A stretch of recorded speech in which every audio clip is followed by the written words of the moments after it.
আমি আসলে বানাতে চেয়েছিলাম কচুরি। কচুরি না তো, এটা হচ্ছে কি বলে আলু পুরি আর কি। ভেতরে আলুর পুর দিয়েছিলাম, কিন্তু লাস্ট পর্যন্ত এটা হয় নাই, দেখুন কাঁচা আছে। পরে আমি এটাকে ডাবল ফ্রাই করে নিয়েছি।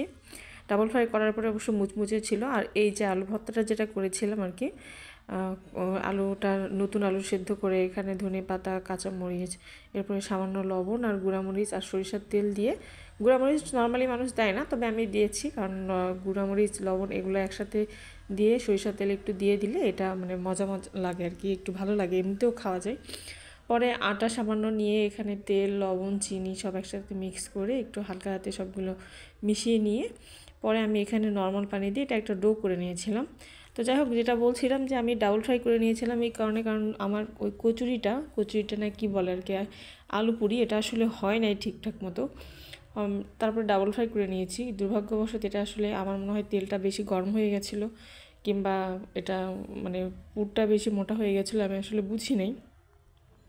নর্মালি কিন্তু এরকমটা হয় না, কিন্তু এক্সপেক্ট করেছিলাম যে সুন্দর ফুলে উঠবে। পরে আমি এগুলোকে ছোটো ছোটো লেচি করে নিয়ে এই যে এখানে মাঝখানে একটু মানে সাইজটা একটু ছড়াই নিয়ে এরপরে মাঝখানে আলুর পুরটা দিয়ে দিয়েছিলাম। দিয়ে এভাবে আমি সবগুলো আর কি মানে ড্যাব ড্যাব করে নিয়ে একটা ছোটো ছোটো খামির লেচির মতো করে নিয়েছিলাম আর কি, খামির তো না, লেচি, সরি। পরে এটাকে আমি একটু রেস্টে রেখেছিলাম, কারণ পরে মনে হচ্ছিলো যে না, এটা একটু রেস্টে রাখলে মনে হয় ভালো হবে। মূলত বানানোর সময় মনে হচ্ছিলো যে না, এটা মনে হয় ফুলবে না। পরে খানিকগুলো আটা দিয়ে এটা আমি যে ওই যে হামানদিস্তার যে ছেঁচনিটা আছে ওইটা দিয়ে আমি বেলে নিয়েছিলাম। বেলে নিয়ে তারপরে এটা পরে বেলে নেওয়ার পর দেখছি যে আলুর পুরটা বের হয়ে যাচ্ছে ভেতর থেকে। পরে আমি আর বেলে নিই নাই, পরে আমি এভাবে হাত দিয়ে জাস্ট স্প্রেড করে নিয়েছি। তবে আমি যেটা বেলে নিয়েছিলাম সেটাই ফুলেছিল আর কি। আর এই যে এভাবে যেটা করে নিয়েছিলাম অনেকটাই মোটা হয়েছিল, নান রুটির মতো। এগুলো মনে নান রুটির মতো ভাজলেই মনে ভালো হতো, পরোটার মতো করে। পরে তো আমি ডিপ ফ্রাই করেছি। পরে এভাবে এভাবে মানে সবগুলো মানে বানিয়ে নিয়েছিলাম। কিন্তু আমার আশা ছিল যে না, এটা একটু ফুলবে কিংবা একদম ফুলকো ফুলকো হবে, ফুলে নেই। আমার খুবই মন খারাপ ছিল। পরে এটাকে আমি ডিপ ফ্রাই করে নিয়েছি।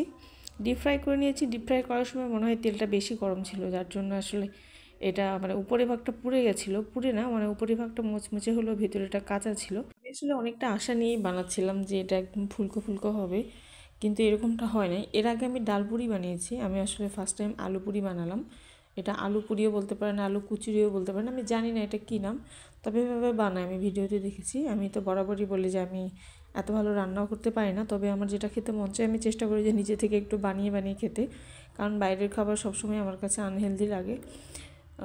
পরে আমি এটা বানালাম, বানানোর পরে তো ফেল হয়ে গেলাম।